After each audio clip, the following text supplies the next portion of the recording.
bom dia, boa tarde, tudo bem? Como é que vocês estão? Bora para mais uma aula, vamos lá. Assunto de hoje, vamos polemizar, pai tá on, vamos polemizar. Eu sei que vocês gostam de polêmica, vamos fazer aqui um debate, eu vou tentar de alguma forma debater com vocês esse assunto. Políticas públicas para a juventude, aula 3, é o seguinte, galera. Aula passada nós estávamos falando sobre o que é ser jovem, o que não é, como é que a lei funciona, o que o ECA fala, etc, etc, etc.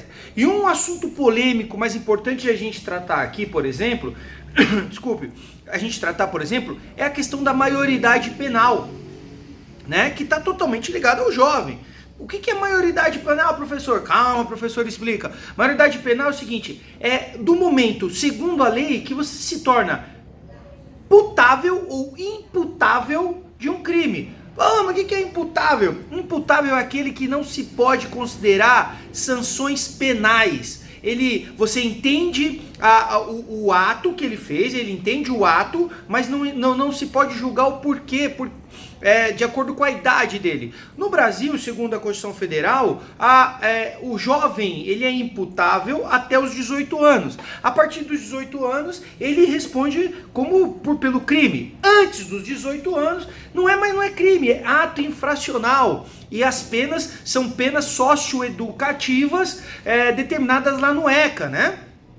Que em 1990 veio para separar esse detalhe, porque o ECA acredita que é uma mente em construção até os 18 anos, é uma mente em construção, é uma mente que sofre reflexos do meio onde ele vive, das pessoas que cercam a vida dele, do Estado, sofre reflexo do Estado e da sociedade em geral. Perfeito? Só que o que a gente escuta muitas vezes na sociedade, a gente escuta as pessoas falando, e é importante a gente trazer à luz da discussão, é que, pera um pouquinho, vamos entender aqui. Será que só aos 18 anos a gente sabe o que é certo e o que é errado?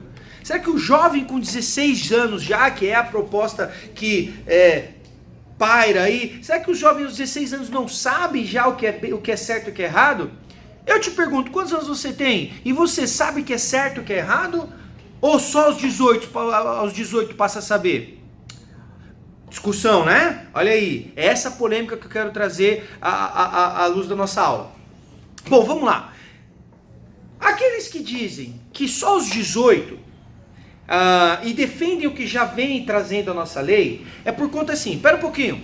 Se o ECA trata o jovem, as atitudes do jovem, reflexo do meio onde ele vive, reflexo das interferências da família, da sociedade e do Estado, na formação psicológica dele, na formação da maneira como ele pensa, do mindset do jovem, ele acha o seguinte, olha, o ECA trata dessa maneira, ele acha que o Estado tem responsabilidade, a família tem responsabilidade, a sociedade tem responsabilidade. Então até os 18 anos, onde ele está nessa formação mental, ele não pode responder igual a alguém que teoricamente já tem formado sua própria opinião e já sabe reconhecer o certo e o errado, independente de toda essa interferência externa que ele sofreu na sua formação mental. E sendo assim, ele não poderia ir para uma prisão, por exemplo. Ele não poderia ser considerado culpado de um crime, por exemplo.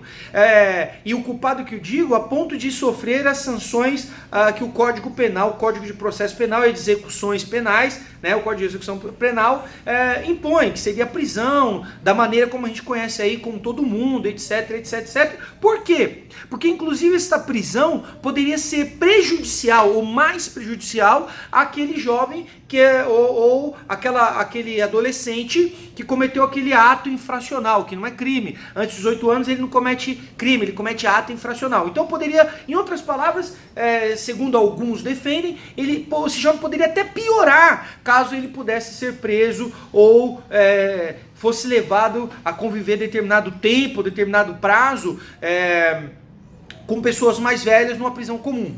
Perfeito? Tranquilo? Então é essa mais ou menos a linha de defesa que quem defende isso, a ideia de quem defende isso traz para a discussão. Por outro lado, quando a gente pensa em sociedade, Quando a gente pensa na vida real, naquilo que a gente está passando no dia a dia, o que acontece? Acontece que muita gente olha e fala assim, não, peraí, eu entendo tudo isso, eu entendo que 16 anos não é 18, eu entendo isso, mas hoje em dia a gente observa que a sociedade mudou, que a cabeça das pessoas mudaram, os jovens têm acesso a informações que lá em 1990 ele não tinha, quando foi feita a lei, os jovens estão diferentes, e que sim, aos 16 anos, independente do que...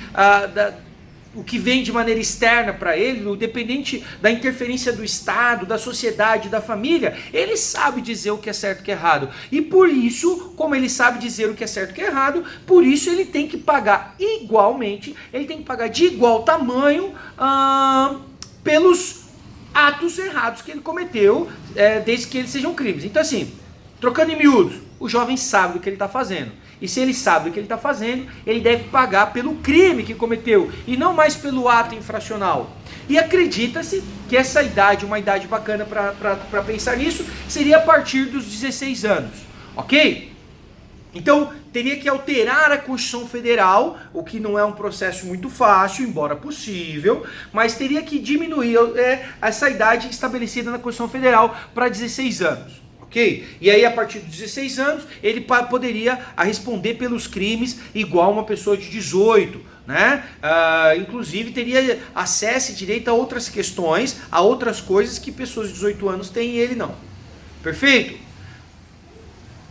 Trazendo esse bate-papo, trazendo essa questão, a atividade que eu solicito para vocês é o seguinte: pesquisa aí, vai ter o ECA, eu vou colocar a Constituição Federal, eu vou colocar o ECA para vocês, eu vou colocar um pouco dessa discussão aqui no material de apoio.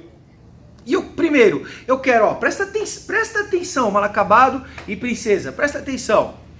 Eu quero que você coloque, mas é para você escrever a sua opinião sobre a diminuição da maioridade penal de 18 para 16 anos. Esse eu quero que ela coloque a sua opinião. Ok? Se você concorda ou não. Mas o que vai valer para mim como atividade, principalmente, é o porquê da sua opinião. O porquê você é a favor ou contra. Veja, eu estou falando isso porque às vezes a gente recebe umas atividades assim. Eu faço assim na minha pergunta: qual a sua opinião? A pessoa me responde: não concordo.